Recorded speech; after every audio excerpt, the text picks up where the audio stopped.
말씀을 갈망하는 것이 차이를 만든다 하는 것입니다. 우리는 모두 신학가에 심은 나무가 철을 따라 열매를 맺고 또 그 잎사귀가 마르지 아니함 같은 형통한 삶을 꿈꾸고 원하고 바랍니다. 그러나 이런 형통한 삶이 되려고 하면 반드시 따라와야 할 것이 하나님의 말씀을 주야로 묵상하는 것, 한마디로 갈망하는 것이죠. 그런 것이 있어야 된다 하는 것을 우리는 알고 있습니다. 또 우리 영혼이 잘됨과 같이 범사가 잘되고 또 강건하기를 형통하기를 그렇게 바랍니다. 그러나 그런 형통이 오려면 반드시 또 영혼이 잘 돼야 되지 않습니까? 잘됨과 같이이기 때문에 영혼이 잘 되는 것은 영혼의 양식인 하나님의 말씀을 갈망하는 것에서부터 일어납니다. 그래서 하나님 말씀을 갈망하는 것이 너무나도 중요하죠. 오늘 우리가 살펴보는 말씀은 마르다와 마리아 이야기입니다. 마르다, 마리아 모두 하나님 사랑하고 또 예수님을 영접한 사람들입니다. 그러나 마르다와 마리아의 차이가 하나 있는데 마르다와 마리아의 차이가 무엇이겠습니까? 하나님 말씀을 갈망하느냐 아니냐 이 차이입니다. 이 차이가 이 두 사람을 가르는 것이죠. 그래서 하나님 말씀을 갈망하셔야 됩니다. 39절 보시면 그에게 마리아라 하는 동생이 있어 주의 발치에 앉아 그의 말씀을 듣더니 이렇게 말씀하고 있습니다. 당시 유대 사회는 남자들의 공간과 여자들의 공간이 구별되어 있었습니다. 우리나라 기독교 초창기에도 기역자 교회라고 교회당이라고 아마 다 들어보셨을 것입니다. 남녀가 유별한데 어떻게 한 장소에서 예배 드릴 수 있는가 해서 이 기역자로 이렇게 예배당을 지었죠. 그래서 이쪽은 남자들, 이쪽은 여자들, 중앙은 강단 이렇게 해가지고 서로 구별되도록 그렇게 만들었다고 합니다. 전에 한번 말씀드렸던 그 조덕삼 장로 그리고 이자익 그의 종이었던 이자익 목사 그분들이 사역했던 김제 금산교회 거기 아직 그 교회당이 남아 있다고 우리 김종목 장로님이 말씀하시더라고요. 기회가 되면 한번 가보면 좋을 것 같습니다. 그런데 이런 남녀 유별이 아니더라도 이 당시 유대 사회에는 여자의 공간과 남자의 공간이 따로 있었는데 남자의 공간은 이 랍비의 발치 앞입니다. 한마디로 말하면 이 강대상 앞줄은 남자의 공간인 것이죠. 그런데 오늘 말씀 보면은 이 발치에 누가 앉아 있습니까? 마리아가 앉아 있는 것입니다. 도대체 이게 무슨 의미입니까? 남자의 공간에 마리아가 나와서 거기에 앉아 있다는 얘기입니다. 갈망이죠, 한마디로. 말씀에 대한 갈망이 없으면 절대 이런 행동을 할 수가 없습니다. 말씀에 대한 갈망인 것입니다. 예수님께서 이것을 칭찬하셨습니다. 42절 보시면 몇 가지만 하든지 혹은 한 가지만이라도 족하니라. 마리아는 이 좋은 편을 택하였으니 빼앗기지 아니하리라.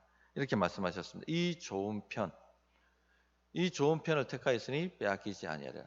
즉 하나님 말씀을 갈망하는 것이 좋은 것이라고 하나님께서 칭찬하고 계신 것이죠. 봐라, 맞아, 그거야. 그렇게 행동해야 돼 라고 하시는 것입니다.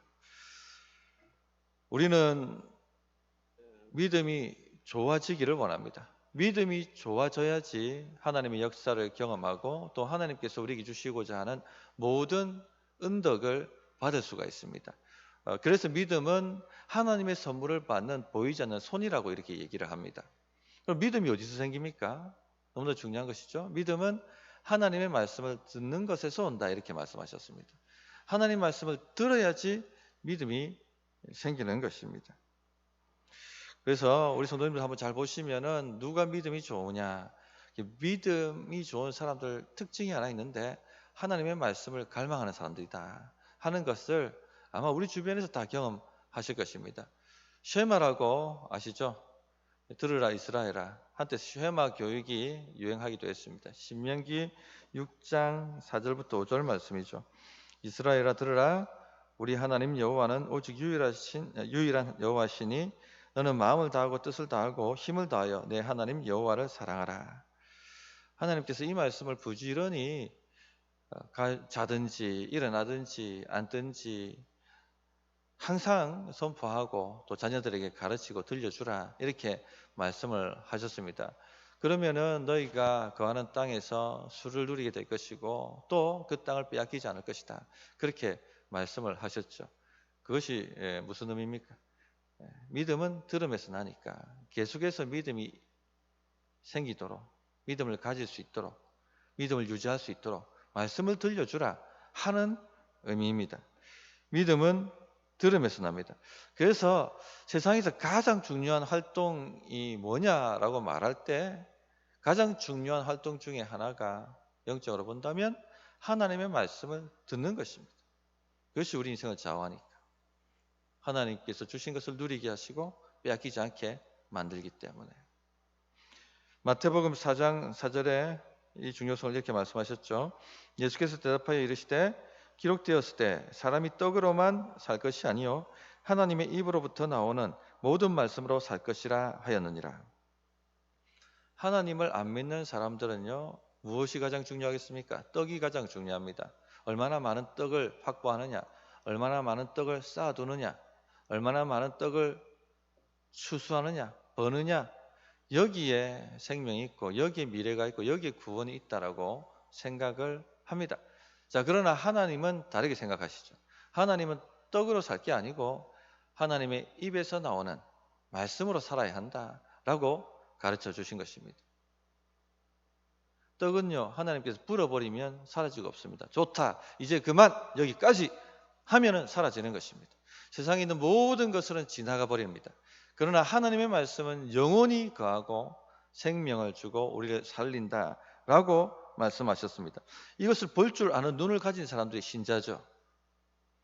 만물이 하나님의 말씀으로 지어졌고 만물이 하나님의 말씀으로 운행되어지고 만물이 하나님의 말씀으로 산다 하는 것을 아는 사람들이 신자입니다. 그런데 이 신자들 가운데서도 하나님의 말씀을 듣는 것이 이처럼 중요하다는 것을 모르는 분들이 있습니다. 그런 갈망이 없는 분들이 있습니다. 오늘 마르다를 보십시오. 마르다는 불신자가 아닙니다. 신자죠. 하나님을 사랑하는 사람이고 예수님을 영접한 사람입니다. 주님을 자신의 집에 모시고 대접하고 접대하며 주님을 섬기려고 하는 사람입니다. 그런데도 불구하고 이 사람 안에 하나님 말씀이 이처럼 중요하고 하나님 말씀이 최우선이 되어야 된다는 갈망이 없는 겁니다. 그것이 마르다와 마리아의 차이인 것이죠. 작은 차이처럼 보일지 모르지만 이것은 인생을 좌우하는 큰 차이입니다. 그러므로 우리 교회 성도님들은 말씀을 갈망하는 것을 최우선순위로 좀 사모해 보시기를 당부드립니다. 말씀을 갈망하려고 한다면 우리가 몇 가지 실천해야 될 행동이 있습니다. 그냥 입술로 갈망한다라고 갈망이 생기는 것이 아닙니다. 행동해야 될 실천 사항이 있습니다. 그래서 두 번째 대지를 보시면 말씀 사역자를 영접하고 그 발치에 앉기를 사모하셔야 됩니다.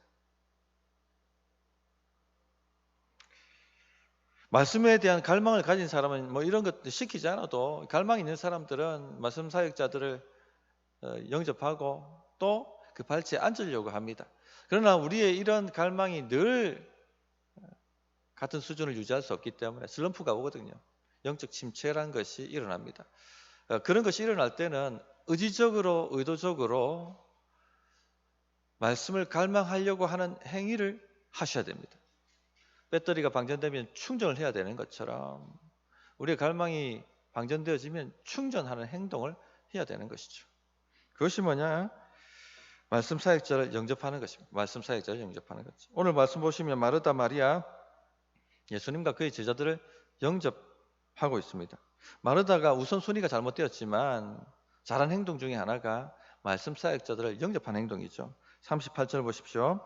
그들이 길 갈 때에 예수께서 한 마을에 들어가심에 마르다라 이름하는 한 여자가 자기 집으로 영접하더라. 자, 예수님과 예수님의 제자들 모두 말씀 사역자들입니다. 12사도 70명의 제자들을 각 마을로 파송하실 때 하나님 나라를 전파하라, 그리고 누구든지 너희를 영접하는 자는 나를 영접하는 것과 같다. 그렇게 말씀을 하셨습니다. 그래서 우리 성도님들 말씀 사역자를 영접하는 것이 중요합니다. 이것이 잘못되면 갈망이 일어나는 건 고사하고 오히려 화를 자초하는 것이죠. 너희를 영접하지 않으면 그 발에 먼지를 털어버려 하나님의 심판이 이 집에 임했다라고 증거하라고 말씀하신 거예요. 말씀 사역자를 영접하는 것은 말씀을 영접하는 것이고 결국은 주님을 영접하는 것입니다. 그래서 말씀 사역자를 영접한다는 것이 굉장히 중요한 것입니다. 말씀 사역자를 영접한다는 게 뭐죠? 오늘로 치면은 존중하는 것입니다. 말씀 사역자로 존중하는 것입니다. 말씀 사역자를 청소하는 사람이나 혹은 요리하는 사람이나 이런 식으로 대우하게 되면 말씀 사역자를 존중하는 것이 아니죠. 그러면 말씀이 들릴 리가 없습니다. 혹은 말씀 사역자를 별로 중요하지 않는 사람처럼 여기게 된다면 전혀 그런 사람에게 말씀이 들릴 리가 없겠죠. 전에 제가 한번 말씀드렸습니다만 우선 시민교회 이종관 목사님이 신방을 가셨는데 초인종을 그 집에 딱 누르려고 하니까 집안에서 부부가 대판 싸우는 소리가 들리더랍니다. 쌍욕을 하고 싸우는데 초인종을 누를 수가 없어서 싸움이 끝날 때까지 옆에서 가만히 기다리고 계셨답니다. 그런데 이제 거기서 한참 싸우더만은 남편 되시는 분이 그만하자, 목 싸운다, 그렇게 말씀을 하시더랍니다. 얼마나 씁쓸하든지. 이 평소에 말씀 사역자를 어떻게 대하고 계셨는지가 그냥 드러나는 것이죠. 허성호 장로님도 한번 그런 얘기를 하셨습니다. 어떤 목사님이 그 집에 전화를 걸었는데 아이가 받더랍니다. 엄마 좀 바꿔봐 하고 목사님이 얘기를 했더니 저 멀리서 엄마가 누구야? 누가 전화했어? 하고 아이에게 물어보는 그 목소리가 들리더랍니다. 그랬더니 아이가 하는 말이 뭔지 아십니까? 응, 목사가 전화했어. 평소에 부부가 말씀 사역자를 어떻게 여겼는지가 거기서 다 드러나는 것이죠. 이렇게 말씀 사역자를 생각하는데 어떻게 말씀이 하나님의 말씀으로 들리겠습니까? 어떻게 그 말씀을 통해서 은혜를 받고 믿음이 생길 수가 있겠습니까? 그래서 중요한 것이 말씀 사역자를 말씀 사역자로 존중하는 것입니다. 그 직분 때문에 존중하는 것입니다. 말씀을 가진 사람이기 때문에, 하나님 말씀을 전하는 사람이기 때문에. 그래서 선지자에게 물 한 그릇 주는 것도 그 상을 잃어버리지 않을 것이라 얘기했지 않습니까? 누구의 상입니까? 선지자가 받을 상을 그 사람도 받게 될 것이다. 이 말씀을 하시는 것입니다. 성도님들, 저나 우리 교육자들 인간적으로 별거 없습니다. 그렇죠? 그런데 왜 여러분들이 저희들을 존중해 주십니까? 말씀 사역자이기 때문에 존중해 주시는 것입니다. 그렇게 하실 때 하나님의 말씀이 들려지고 하나님의 은혜와 복이 임하게 되는 것입니다. 더욱더 잘 하시면 좋겠습니다. 잘하고 계시지만 더욱더 특히 자녀들 보는 앞에서 항상 그렇게 하시면 좋겠습니다. 둘째, 존중할 뿐만 아니라 말씀 사역자의 발치에 앉으려고 노력하셔야 됩니다. 오늘 말씀 보면은 마리아가 어디 앉아 있습니까? 예수님 발치입니다. 이 말씀을 준비하면서 이 강단, 한마디로 오늘날 치면 강단 앞자리죠. 많은 그 목사님들이 이 앞자리, 목사의 침이 튀는 자리가 은혜의 자리다, 그런 얘기를 하거든요. 물론 지금 코로나 시대이기 때문에 침 튀면 안 되지만, 그래서 이 코로나가 굉장히 악마적이라는 생각이 듭니다. 왜냐하면 강단 앞으로 나오지 못하게 만드니까.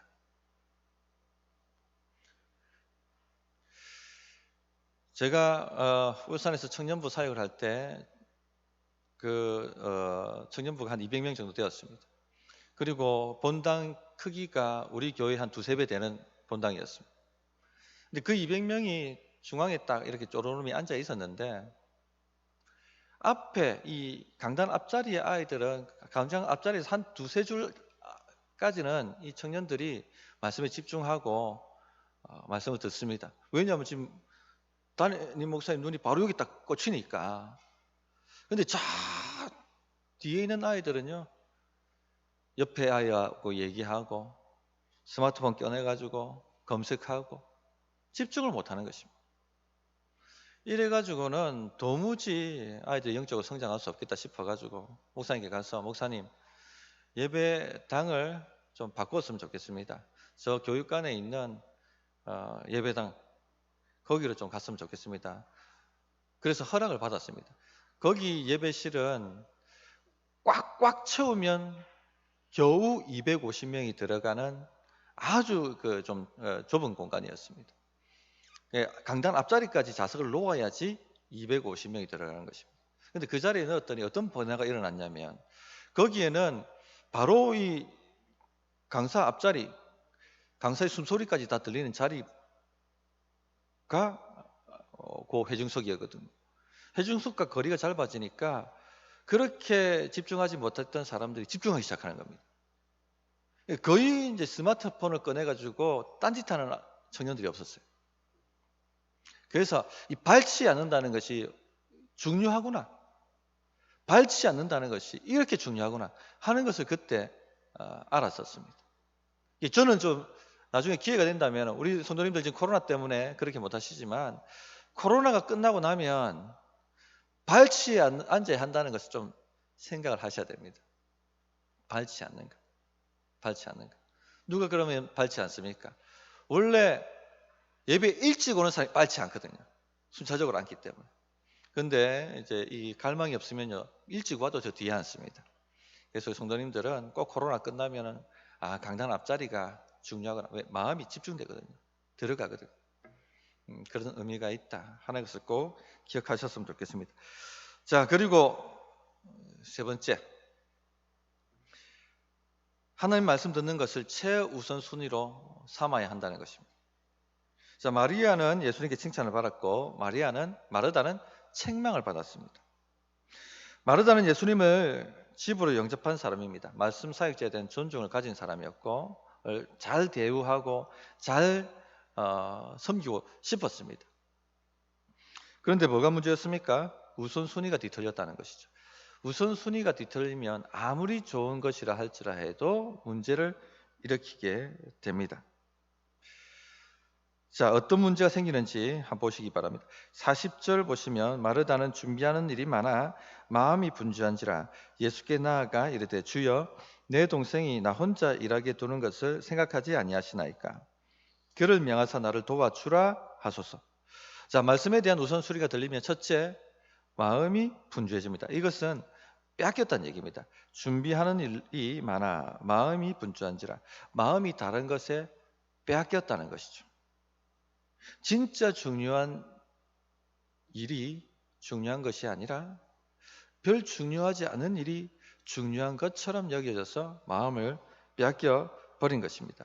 음식을 장만하는 것, 주님을 위해서 잠자리를 준비하는 것 너무나도 당연한 일이고 중요한 일입니다. 좋은 일입니다. 그런데 이 좋은 일도 말씀을 듣는 것보다 우선순위를 차지하게 되면 마음을 빼앗기게 되고 결실하지 못합니다. 예수님께서 세 가지 마음밭 비유를 하셨죠. 거기 가시덤불 밭 비유 아마 기억나실 것입니다. 이생의 염려와 재물과 향락이 말씀이 결실하는 것을 막는다고 하셨습니다. 그런데 이런 것뿐만 아니라 진짜 좋은 것도 당연한 일도 우리가 거기에 마음을 빼앗기면 말씀보다 우선순위를 거기에 두기 시작하면 말씀을 막는다는 것입니다. 결실하지 못한다는 것입니다. 지금 보십시오. 예수님께서 이 마르다 집에 온 것은 음식을 먹으려고 오신 것이 아닙니다. 주 목적은 무엇입니까? 하나님의 말씀을 가르치고 전파하기 위해서 오신 것입니다. 마르다 집을 기준 삼아서 그 동네의 사람들을 초청해서 말씀 잔치를 벌이려고 하는 것이 예수님이 이 마르다 집에 오신 주 목적입니다. 예수님이 오셨다고 하니까 동네의 사람들이 주님 말씀을 듣기 위해서 왔습니다. 얼마나 귀하고 복된 자리입니까? 언제 한번 예수님이 직접 설교하시는 것을 들을 기회가 있겠습니까? 엄청난 은혜고 엄청난 기회고 엄청난 강사가 와서 말씀을 전하는 것 아니겠습니까? 이 귀한 자리인데 이 복된 자리인데 마르다는요 딴 일을 한다고 말씀을 듣고 있지 않습니다. 결국은 결실하지 못하고 빼앗겨 버리고 마는 것입니다. 이처럼 우선순위가 잘못되면 마음이 분주해진다 하는 것 꼭 기억하시고, 둘째, 우선순위가 또 잘못되면 주님을 대하는 태도와 사람을 대하는 태도가 이상하게 바뀌기 시작합니다. 어그러지기 시작합니다. 예수께 나아가 이르되 주여 내 동생이 나 혼자 일하게 두는 것을 생각하지 아니하시나이까? 그를 명하사 나를 도와주라 하소서. 이 말씀을 어떻게 읽으십니까? 제가 이 말씀을 실감나게 한번 얘기를 해드리겠습니다. 지금 제가 설교하고 있는데 문이 쾅 열리면서 식당 담당하는 권사님이 올라오셔서, 목사님! 지금 식당에 일손 모자랍니다. 김 권사, 박 권사 내려오라고 하세요. 이렇게 말할 것과 같은 것입니다. 정말 놀라운 일 아닙니까? 어떻게 이렇게 할 수가 있는 것이죠? 만약 우리 교회에서 그런 일이 일어났다면 우리 장로님들 막 당에 소집하고 야단이 났을 것입니다. 모든 성도들이 깜짝깜짝 놀랐을 것입니다. 물론 우리 교회에 그런 분 아무도 없지만, 그런데 이 일이 예수님 앞에서 일어났다는 얘기예요. 말하다가 씩씩거리고 주님 말씀 전하시는데 중간에 잘라 들어온 것입니다. 주여, 내가 혼자 지금 고생하는 것도 안 보입니까? 내 동생 빨리 명하셔서 나를 도와주라고 하세요. 이렇게 말씀을 하고 있는 것입니다. 일어나지 않아야 될 일이 일어난 것이죠. 정신줄을 놓은 것이죠. 자기 절제를 놓친 것입니다. 정말로 큰 일을 치른 것이죠. 정말 바빠서 일손이 부족한데 담당자가 식당 팀이 내려오지는 않고 말씀 듣는다고 하면은 열이 날 수 있습니다. 그래도 어떻게 합니까? 보통은 허리를 숙이고 조용히 예배방에 되지 않게 들어와서 옆에, 권사님 지금 일손 부족하다, 내려와 이렇게 얘기하잖아요. 아니면 메모 적어가지고 좀 빨리 오라고 그렇게 하지 않습니까? 그런데 막 문을 빡 차고 들어와가지고, 주여, 지금 내가 지금 일하는 거 보이지 않습니까? 마리아가 지금 뭐합니까? 빨리 명하서 나를 도와주라 하소서. 엄청난 일을 하고 만 것입니다. 우선순위가 뒤틀어지면요, 이처럼 주님을 대하는 태도가 이상하게 변질됩니다. 뿐만 아니라 마리아를 지금 힐난하고 비난하고 있는 것이죠. 관계가 이처럼 틀어져 버리기 시작합니다. 그래서 말씀 듣는 우선순위가 잘못되지 않도록 늘 주의를 하셔야 됩니다. 또 어떤 일이 발생합니까? 말씀을 듣는 것 우선순위를 놓치기 시작하면 많은 일로 염려하고 근심합니다. 41절 보시면 주께서 대답하여 이르시되 마르다야 마르다야 내가 많은 일로 염려하고 근심하나. 문제 아닌 것을 문제로 삼아서 근심하고 염려한다는 겁니다. 별 중요하지 않는 일 가지고 크게 인생을 좌우할 만한 일이 된 것처럼 염려하고 근심한다는 것이죠. 솔직히 우리가 매일 하는 근심과 걱정과 염려를 잘 한번 생각해 보십시오. 그렇게 크게 중요한 문제 아닙니다. 중요하게 보일지 모르지만 주님 말씀이 딱 중심을 잡으면, 영적인 눈이 열리면, 영적인 분별이 돌아오면 별로 그 중요한 일이 아닙니다. 홍해를 가르시는 주님, 길을 내시는 주님, 죽은 자도 살리시는 주님, 우리를 지옥의 그 권세에서 건져내신 주님, 음부의 권세가 너를 이기지 못하리라고 그렇게 말씀하여 주신 주님, 그 주님의 말씀이 내 마음을 콱 사로잡고 있으면요, 이 땅에 일어나는 어떤 염려와 거리든지 어떤 문제거리든지요, 별 문제처럼 보이지 않습니다. 믿음이 생기니까. 그런데 이런 말씀의 줄이 안 잡혀 있으면 별로 중요하지 않은 문제들이 중요한 것처럼 보이고 염려와 걱정, 머리를 끙끙 싸맵니다. 세상이 다 끝난 것처럼, 세상이 종말이 온 것처럼. 그래서 주님께서 바로 잡으시는 겁니다. 바로 잡는 방법이 무엇입니까? 간단하죠. 우선순위를 바로 잡으면 됩니다. 그래서 예수님께서 마르다에게 이렇게 부드럽게 책망을 하시죠. 42절 몇 가지만 하든지 혹은 한 가지만이라도 족하니라. 마리아는 이 좋은 편을 택하였으니 빼앗기지 아니하리라 하시니라. 몇 가지 혹은 한 가지만. 이 우선순위 바로 잡으라는 것입니다. 혹 한 가지만. 요 한 가지는 뭘까요? 말씀을 듣는 것을 말합니다. 말하다요. 몇 가지 하든지 혹은 한 가지 하라. 우선순위를 바로 잡아라. 말씀을 먼저 들어라. 말씀에 줄이 잡히면 나머지는 해결되는 문제다 하고 알려주시는 것입니다. 성도님들, 우리 삶을 잘 돌아보십시오. 수많은 불필요한 것들 혹은 별로 우리 인생이 그렇게 중요하지 않은 문제들이 우리 인생을 다 장악하고 있다 하는 것을 깨닫게 됩니다. 우리의 태도를 망치고 주님과의 관계를 망치고 사람들과 관계를 망치고 분주하게 만들고 걱정하고 염려하게 만들고 그렇게 우리 인생 에너지를 낭비하게 만듭니다. 주님 말씀하신 대로 몇 가지 하든지 혹은 한 가지만 하시면 됩니다. 말씀을 듣는 것을 최우선순위로 삼아 보십시오. 그러면 나머지는요 자동적으로 정리가 됩니다. 주님과 관계가 바로 되면 나머지는 다 자동적으로 열리는 것입니다. 우리 성도님들은 어떤 편을 택하시겠습니까? 마리아는 좋은 편을 택했기 때문에 결코 빼앗기지 않을 것이다 하는 축복을 받았습니다. 우리는 어떤 편을 택해야 할까요? 자, 하나님의 말씀을 정리합니다. 하나님의 말씀을 갈망하라. 그것이 차이를 만든다 하는 것이 오늘 말씀의 핵심 주제였습니다. 그러기 위해서는 의도적으로 갈망을 관리하셔야 되는데 첫째는 말씀 사역자를 영접하고 그 발치에 앉기를 사모하셔야 되는 겁니다. 둘째는 하나님 말씀 듣는 것을 우선순위로 삼으셔야 되는 겁니다. 다른 것이 우선순위가 되면 뒤틀리기 시작합니다. 관계가 뒤틀립니다. 신앙이 뒤틀리기 시작합니다. 우리 성도님들 좋은 편을 택하셔서 결코 빼앗기지 않는 그런 은혜와 축복 받으시기를 부탁드립니다. 어떻게 응답해야 될지 1분간 기도합니다.